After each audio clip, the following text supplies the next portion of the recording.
Visiting visa apply பண்றதுக்கு 30 லட்சம் தான் பேங்க்ல காட்டினான். இப்போ ஒரு ஆள் விசிட்டிங் விசா அப்ளை பண்ணணும்னு சொன்னா அவர் பேங்க்ல எவ்வளவு கட்டணும்? வேலை வந்து கட்டாயமா இருக்கணுமா இல்ல படிக்கிறது? முதல் வந்து ஆட்டோமேட்டிக் அப்ரூவல். இப்போ ஒரு ஆள் படிக்கிறாருன்னு வைப்போம். அடுத்ததுன்னா இப்போ ஒரு கவர்மெண்ட் ஜாப் செய்யற ஒரு ஆள் மாத இங்கம் இருந்தானே, இப்போ அரசாங்கத்துல இருந்து ஒரு சம்பளம் வந்து மாதம் வந்து கொண்டே இருக்கு.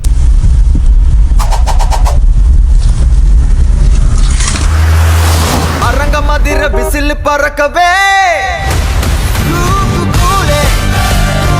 வணக்கம், நான் சங்கீன். இது ஒரு வித்தியாசமான ஒரு காணொலியா இருக்க போகிறது.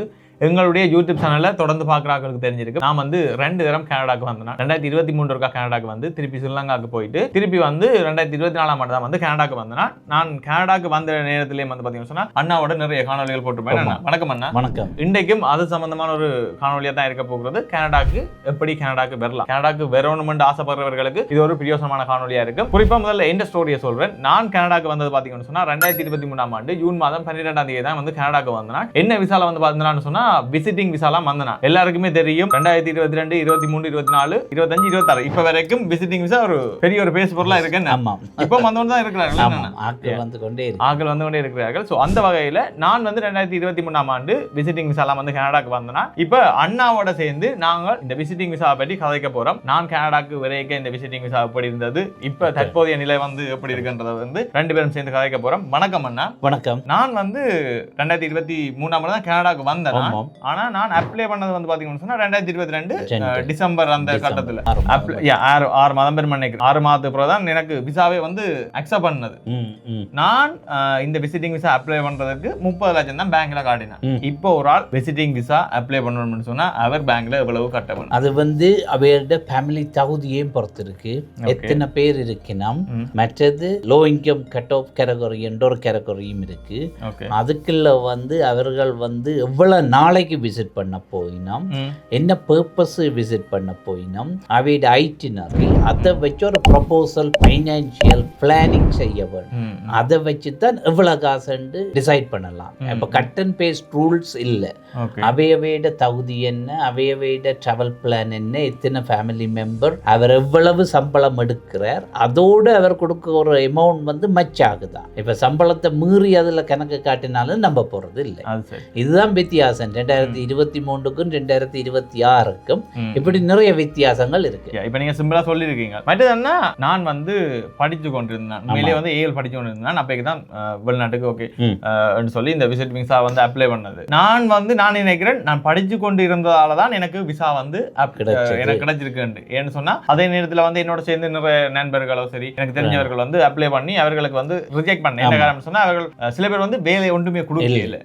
முதல்ல அப்படி ஒன்றும் கேட்கவும் இல்லை. இப்ப வந்து எல்லாமே கேட்கறாங்க, என்ன வேலை பேங்க்ல எவ்வளவு இருக்கு அது இதுன்னு சொல்லி 68 கேள்வி. முதல் பேர் மட்டும்தான் சரியா கொடுத்துருக்கோம், மற்ற எல்லாமே வந்து போய் இப்ப அது என்ன மாதிரி வேலை வந்து கட்டாயமா இருக்கணுமா இல்லன்னு சொன்னா படிக்கிறது?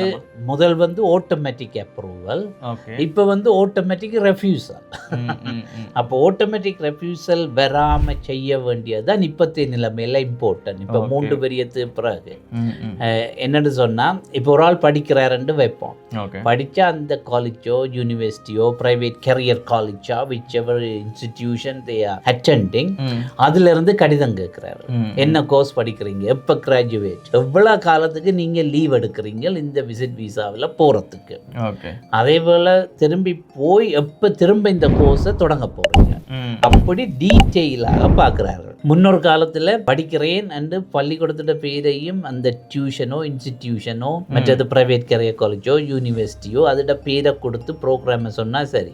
இப்போ அங்கிருந்து கடிதம் கேட்குற அதுதான் இப்ப வந்து கூட டாக்குமெண்ட்ஸ் பேஸ் எவிடன்ஸை தான் கூட பார்க்க. அது என்ன காரணம்? ஏன் முதல் அப்படி விட்டவங்களே இப்ப வந்து 2020 மிஸ்யூஸ் பண்ண காரணத்தாலயா? அதுக்கும் ஒரு காரணம். 2022 ஆண்டு வந்து இவர்கள் வந்து கோவிட் முடிஞ்ச காலம். 2020 இருந்து 22 மட்டும் கனடாக்கு விசிட்டர்ஸ் டூர் வந்து குறைஞ்சிருந்தது. அதை நிவர்த்தி செய்வதற்குத்தான் உலகம் பூராக 2022 ஆண்டு விசிட் விசாவை ஈஸியாக விட்டவர்கள். அதில் கிட்டத்தட்ட 19 மில்லியன் ரெவென்யூ கூட வந்தது இந்த ப்ராசஸிங் பிஆல மட்டும் 2022-23. அப்ப அவர்கள் ஈஸியாக விட்டது காரணம் கனடா டூரிசம் செக்டர்ஸ் வந்து விழுந்திருந்தது. அதை நிவர்த்தி செய்யத்தான் எல்லாரும் ஈஸியாக உடனடியாக விட்டது. இப்போ 2022 இருந்து 25 மட்டும் ஓரளவுக்கு டூரிசம் இண்டஸ்ட்ரி ரீபவுண்ட் ஆன பிறகு பழைய மாதிரி கொண்டு வந்துட்டார். மற்றது இப்ப இந்த விசிட்டிங் விசா அப்ளை பண்ண உடனே எத்தனை நாள் இந்த ஃபிங்கர் பிரிண்ட் வரும்? அது வந்து சிலருக்கு ஒரு கிழமையில வரும், சிலருக்கு 24 ஹவர்ஸ்ல வரும், சிலருக்கு 48 ஹவர்ஸ்ல வரும். மேக்ஸிமம் 1 வீக்குக்குள்ள இல்ல. ஏன்னு சொன்னா உங்களோட ஃபைல் வந்து அந்த ப்ராசஸிங் கைட்லைன்ல போர்ட்டல்ல அப்டேட் ஆக வேணும். அப்டேட் எவ்வளவு நேரத்துல அப்டேட் ஆகுது, அது பிறகுதான் அந்த ஸ்னூக்கர் என்ற சாஃப்ட்வேர் உங்களோட இன்ஃபர்மேஷனை பிக் பண்ணி இதுக்கு ஃபிங்கர் பிரிண்ட்டுக்கு டேட்டா அனலைஸ் பண்ற ரிக்வெஸ்ட்டுக்குரிய இன்ஃபர்மேஷனை அனுப்பும். ஓகே. மற்றதானா இப்ப ஃபிங்கர் பிரிண்ட் நாங்க வச்சுட்டோம், அந்த பயோமெட்ரிக் வந்து கொடுத்துட்டு வந்துட்டோம்னு சொன்னா எவ்வளவு நாள்ல அந்த விசா வந்து இப்ப வருது? இப்ப கிட்டத்தட்ட 2 மாதம் சொல்லுகிறார்கள். அது கூடும் குறையும். ஏனென்று சொன்னா இந்த இப்ப காலம் குறைஞ்சது காரணம் வந்து என்னவென்னா ஆட்டோமேட்டிக் ரெஃப்யூசல் உடனடியாக கொடுக்கிறார்கள், ஓட்டோ அப்ரூவல் இல்லை. அது முன்னொரு காலத்துல 3 வரியம் 4 வரியத்து முதல் ஓட்டோ அப்ரூவல் இருந்தது, இல்லையென்று நான் சொல்லல. இப்ப வந்து ஓட்டோ அப்ரூவல் இல்ல, ஓட்டோ ரிஜெக்டுக்கு போட்டு பேருந்து ரீகன்சிடரேஷனுக்கு விடுகின்றன. அதுதான் இப்பத்திய சிச்சுவேஷன். நிறைய பேருக்கு இது வந்து ஒரு பயனுள்ள தகவலா இருக்கும். ஏன்னு சொன்னா விசிட்டிங் விசாவை என்ன முறையில செய்யலாம்ன்றது. இதை தவிர்த்து இப்ப நீங்கள் சரியான ஒரு வழி சொல்லணும்னு சொன்னா, விசிட்டிங் விசால கனடாக்கு வர போறீங்கன்னு சொன்னா இந்த முறையில போனீங்கன்னு சொன்னா உங்களுக்கு கிடைக்கிறதுக்கான வாய்ப்பு கூடுதலா இருக்கும்னு சொன்னா அது என்ன மாதிரி இருக்கு? ஃபர்ஸ்ட் பிளானிங் இந்த preparation, documents evidence very important. இப்போ டாக்குமெண்ட்ஸ் எவிடன்ஸும் ஜெனுவின் டாக்குமெண்ட்ஸாக இருக்க வேணும். இப்போ கொடுக்குறது மிஸ்ரெப்ரசன்டேஷன் டாக்குமெண்ட்ஸ் அது ஆட்டோமேட்டிக் ரெஃப்யூசலுக்கு இன்வைட் பண்ணுது உங்களோட அப்ளிகேஷன். அங்கே நம்பிக்கை இல்லாத விஷயங்கள் போய்க்கு அது ஆட்டோமேட்டிக்காக ரெஃப்யூசலுக்கு உங்களோட ஃபைல் அழைச்சி செல்லப்படும். அதுக்குத்தான் அவர்கள் பார்க்குறது ஒரு கன்ஸ்ட்ரக்டிவ் வேயை 6 மந்த்தோ 9 மந்த் ப்ரிப்பேர் பண்ண வேணும். ப்ரிப்பேர் பண்ணிட்டு அவர்களுக்கு genuine documents, genuine story, genuine எல்லாம் ஜெனுவினிட்டியும் வெரிஃபையபிள் இன்ஃபர்மேஷனா இருக்க வேணும். அதைத்தான் அவர்கள் பார்க்கிறாங்க. அதுதானா இப்போ ஒரு கவர்மெண்ட் ஜாப் செய்யற ஒரு ஆள் மாத இன்கம் இருந்தானே, இப்போ அவருக்கு அரசாங்கத்துல இருந்து ஒரு சம்பளம் வந்து மாதம் வந்து கொண்டே இருக்கு. மற்றது அவர்கிட்ட பேங்க்ல ஆல்ரெடியே வந்து பணம் இருக்கு. அப்ப அவர் அந்த பே ஸ்லிப்பை கொடுக்க அவர்களுக்கு வந்து நம்பத்தக்கதையா இருக்கு. ஆனா அப்படி இருந்து ரிஜெக்ட் பண்றாங்க. அதாவது நீங்க எல்லாம் ஜெனுவின் டாக்குமெண்ட்ஸ் கொடுத்தாலும் அவைட பார்வையில் வெரிஃபையபிள் ரியலிஸ்டிக்கான இன்ஃபர்மேஷனா இருக்க வேணும். எப்படி என்று சொன்னா அவர் கவர்மெண்ட் வேலையில வேலை செய்யலாம், ஆனா பேங்கில் அள்ளுகொள்ள அமௌண்ட்டை கொண்டே போட்டிருப்பார் விசிட் விசாக்கு அப்ளை பண்ண முதல். அதுதான் பிரச்சனை. அதுக்காக போடப்படான்னு சொல்லல, போடலாம். ஒரு ரியாலிட்டி அவற்றை வேலை அமௌண்டோட மேட்ச் பண்ணக்கூடியதாயும் இருக்க வேண்டும். மற்றது கனடாக்கு விசிட் பண்ண செலவுக்குரிய காசாயும் இருக்க வேண்டும். இப்ப வந்து இங்க கனடால இருந்து கூப்பிடுறவர் தான் உங்களோட முழு பைனான்சிங்கையும் பார்க்கிறார்கள் என்று சொன்னாலும் ரிஜெக்ட் பண்ணும். இப்ப வர்றவர் பைனான்சியலி கெப்பாசிட்டி இல்லாம இன்னத்துக்கு கனடா விசிட் விசாக்கு அப்ளை பண்றாரு. அதுதான் visa officer point of view. அப்படி நிறைய டீடைலான விஷயங்கள் உள்ளுக்கு இருக்கும் அந்த டீடைல் டிஸ்க்ளோசர் நோட்ஸ்ல. இது வந்து ஜிசிஎம்எஸ் நோட்ஸ் இல்ல, அதுக்கு மேலானதான் நான் சொல்றது.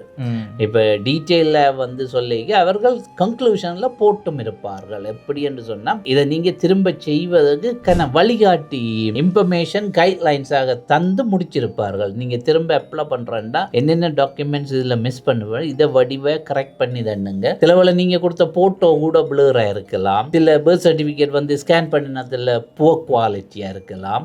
அப்படி டாக்குமெண்ட்ஸ் கூட விசிபிலிட்டியாக இருக்கும். அதை அவர்கள் சரி பார்த்து செய்ய போறதில்லை, அதுக்கு ரிஜெக்டுக்கு தான் போகும். அப்படி கண்ண விஷயங்கள் இருக்கு அந்த ரிஜெக்ட் பண்ணின ஃபைலு பின்னால. அதை எடுத்து பார்த்தா தெரியும். சரி, இப்ப நாங்க வந்து ஓரளவு மக்களுக்கு விளங்கி நம்புறோம். என்ன இப்ப இந்த காணொலியை வந்து நாங்க நிறைவு செய்ய போறோம். ஏதாவது உங்களுக்கு கேள்விகள் இருந்துன்னு சொன்னா அதை வந்து கமெண்ட்ல போடுங்க. நான் மன்னாவும் உங்களுக்கு அதுக்கான விளக்கத்தை வந்து தரதுக்கு நாங்க காத்திருக்கிறோம். ஓகே, பாய்.